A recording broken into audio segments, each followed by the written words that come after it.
que é a vontade divina? O que Deus quer de nós, espera de nós, quer para nós? Então, o trecho utilizado por Emmanuel é o seguinte: não vos conformeis com este mundo.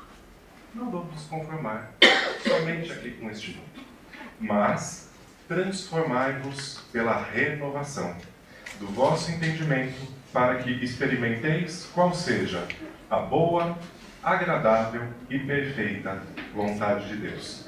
Palavras de Paulo, que está na carta aos Romanos, capítulo 12, versículo 2. Então, a primeira coisa que chama a atenção nesse epígrafe é como Emmanuel coloca vontade de Deus.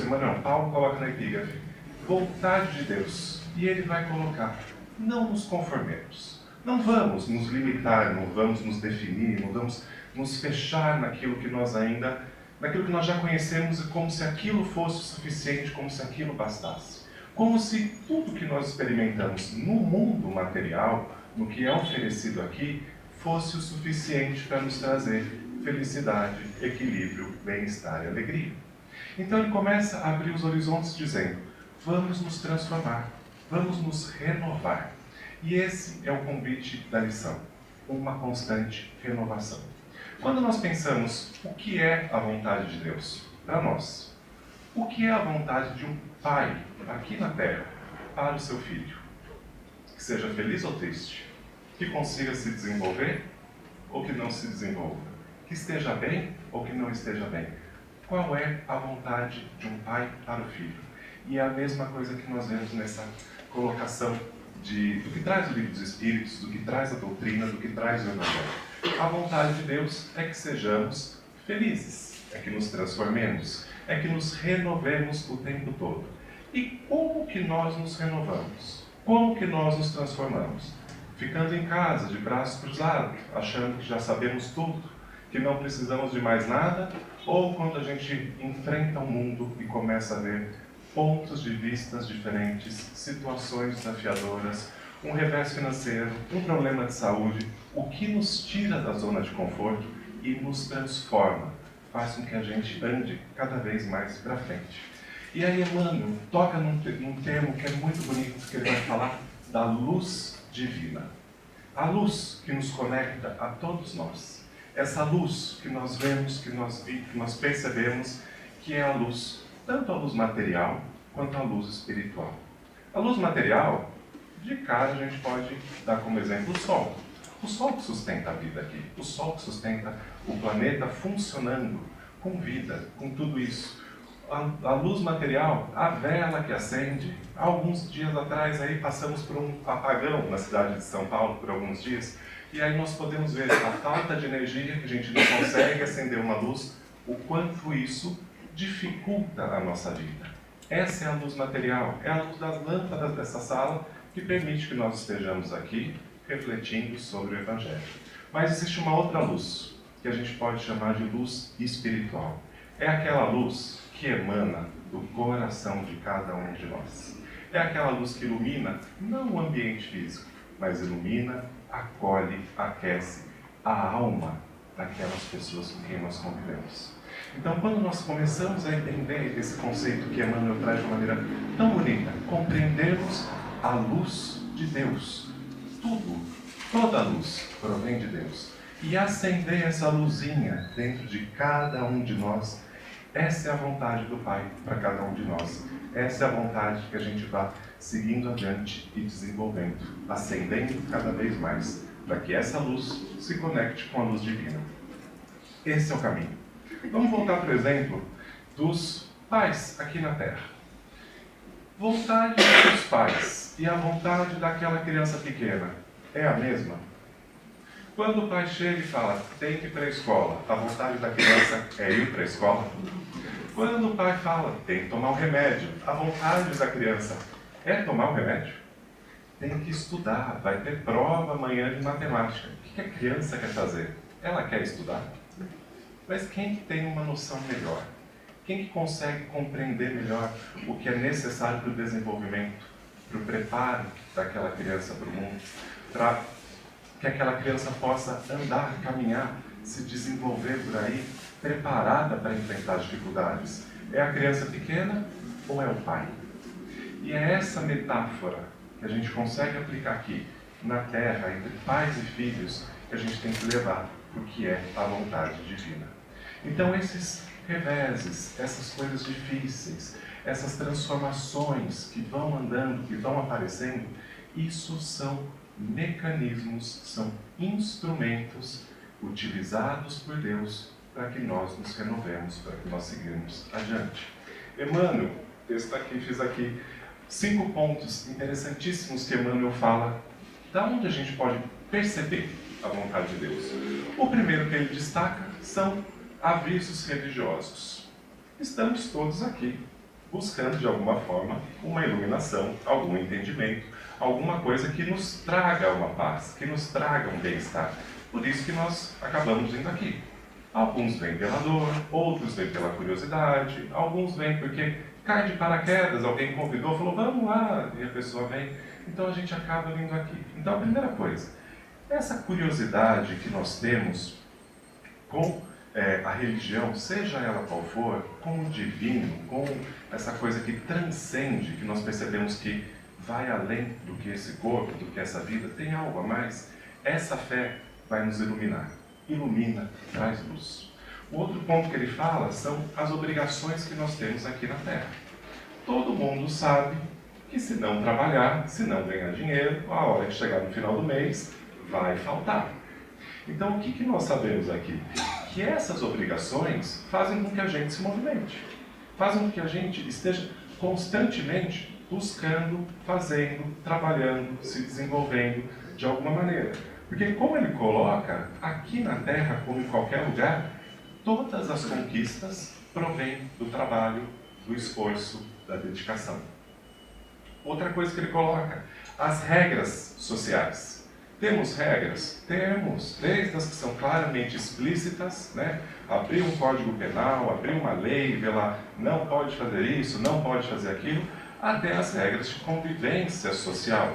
Quando que eu dou bom dia, quando que eu não dou bom dia? Eu devo ceder um espaço no metrô, no ônibus, em algum lugar? Quando eu vou ser gentil? Quando eu falo? Quando eu me calo?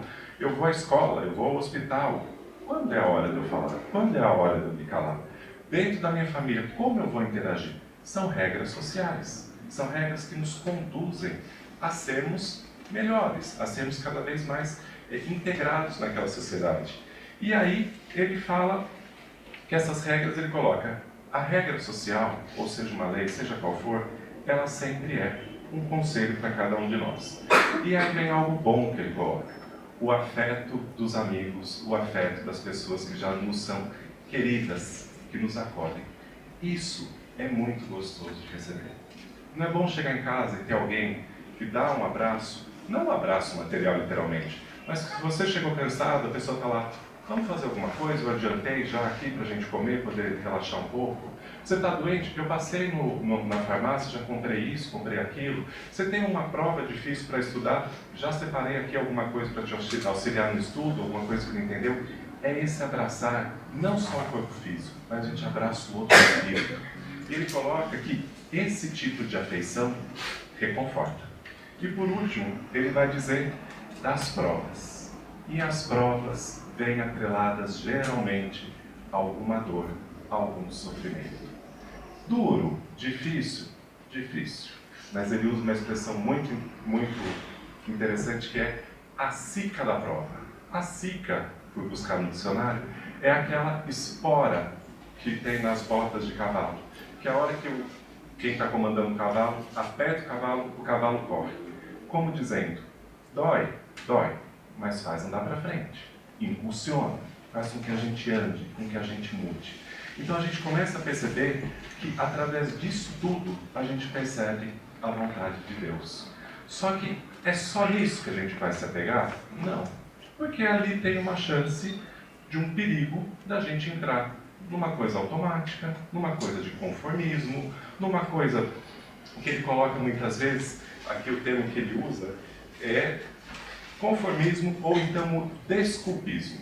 Não posso fazer diferente por causa disso, disso e disso. Eu iria fazer tal coisa, mas eu não vai dar por causa disso, disso, disso. E a gente começa cada vez mais a se fechar naquela coisa automática, naquela coisa que a gente coloca desculpa, naquela coisa que a gente coloca um empecilho e se fecha ali.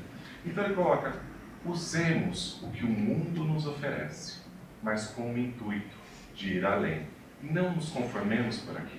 Desenvolver a nossa inteligência, desenvolver a nossa percepção, é desenvolver aquela fagulha divina que cada um de nós carrega.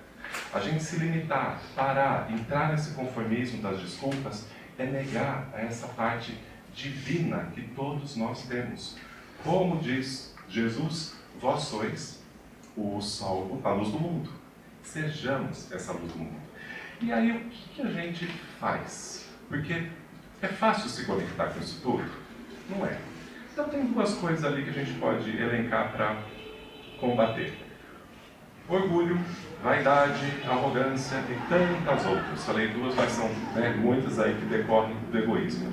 Porque quando nós ainda não percebemos que tudo o que acontece ao nosso redor é esse mecanismo de transformação, a gente adota uma postura muito orgulhosa, muito vaidosa. Então eu acho que eu sei tudo, eu não tenho mais nada para aprender. Eu acho que eu estou sempre certo, então não tem ninguém para me ensinar. Eu acho que eu tenho que dar a palavra final, que esse é meu entendimento. E eu vou cada vez mais me fechando num mundo que eu fico preso. Eu não mudo, eu não me transformo, eu não acendo em mim essa fagulha divina. Isso que ele coloca. Então que a gente vá percebendo cada vez mais que essas normas, que isso que acontece ao nosso redor, é um instrumento. Tem uma passagem muito interessante no Evangelho de quando Jesus se encontra com Nicodemos. Isso está, acho que no Evangelho de Mateus, talvez. Depois a gente dá um Google para conferir. E que Nicodemos era tido como um dos grandes sábios da lei judaica. E Nicodemos fica sabendo de Jesus e, de alguma maneira, ele fica curioso para compreender um pouco melhor Jesus. Nós não temos indícios tão claros no Evangelho que ele teria se convertido ao cristianismo, mas o que nós temos muito claro é que ele quis um encontro com Jesus. Só que ele, sendo uma das maiores autoridades do judaísmo, e Jesus sendo colocado ali como o Messias, questionado pelos judeus da época, ele não podia se encontrar com Jesus às claras. Então é feito um encontro ali, um pouco escondido, para que eles vão lá e conversem. E aí, na conversa, é que Jesus fala uma das frases muito bonitas que é preciso que o homem renasça do corpo e do espírito. Renascer do corpo, aqui dentro da doutrina espírita, é as diversas reencarnações. Renascer do espírito é a gente adotar um novo posicionamento. Isso, renascer do espírito, nós podemos renascer inúmeras vezes numa única reencarnação. A partir do momento que eu percebo que eu não estou correto, que lá que eu estou fazendo não é uma coisa legal, e passo a agir de uma outra maneira, eu tenho um renascimento. A gente vê isso muitas vezes com pessoas passando por alguma dificuldade de saúde muito grande, que depois da doença viram outras pessoas, renascem. E no livro do Chico, chamado Boa Nova, que é do Humberto de Campos, Psicografia de Chico Xavier, Espírito Humberto de Campos, tem essa passagem retratada ali. E aí o que é colocado? E depois de Jesus dizer isso, de renascer do Espírito e do corpo, Nicodemos fala para Jesus: eu não te entendo. Eu já estudei tanto as Escrituras, eu sei de começo ao fim, decore salteado, mas eu não consigo entender.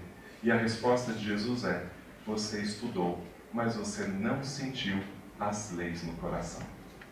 É através de sentir a lei que a gente se abre para o novo. Então, o estudo é necessário? É necessário. Tudo isso coloca com que a gente ande, caminhe, mas se nós não sentimos no coração, nós não nos abrimos a nos transformarmos para o novo. Então, se nós olharmos como exemplo a natureza, que é uma lição para todo mundo, a natureza segue a vontade divina sempre.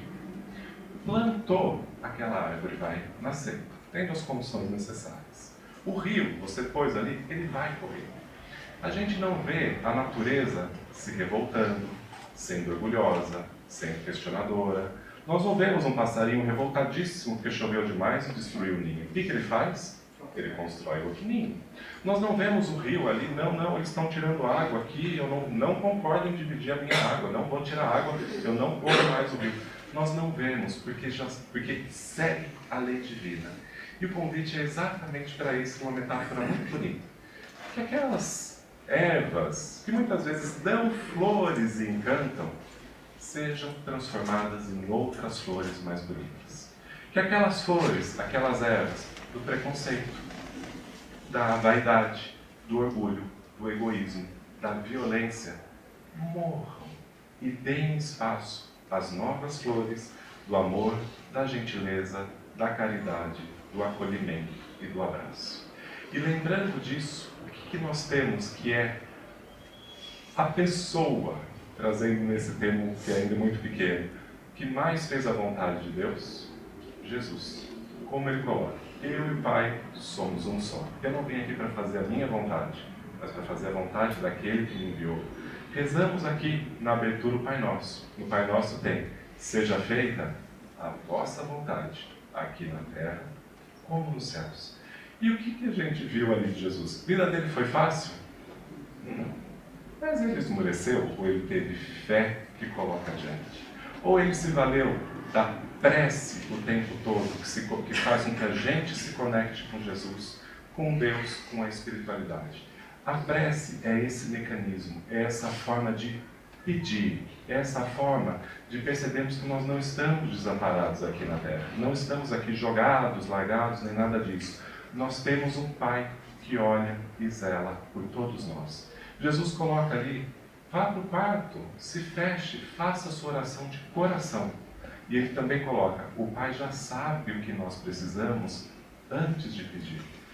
O Pai, aqui da terra, sabe o que a criança precisa antes dela pedir. Sabe cuidar, sabe acolher. E essa talvez seja a maior vontade que a gente pode ter visto de Deus, que foi a vinda de Jesus para cá, para mudar esses rumos todos da humanidade, ou trazer esse ensinamento, esse evangelho, que o evangelho em si é a vida de Jesus, é o que ele deixou. O texto retrata aquilo, mas o evangelho em si é a passagem de Jesus aqui na Terra. Então o que Jesus fez? Amou, consolou, ensinou, trouxe sabedoria, trouxe um novo entendimento. Que nós também tenhamos isso. Que nós consigamos cada vez mais perceber que esse é o caminho, perceber que levando esse amor, esse acolhimento para todas as pessoas indistintamente, é a vontade de Deus. É o que vai nos trazer paz, tranquilidade, felicidade, vai fazer com que a gente se sinta cada vez mais próximos e conectados com Deus.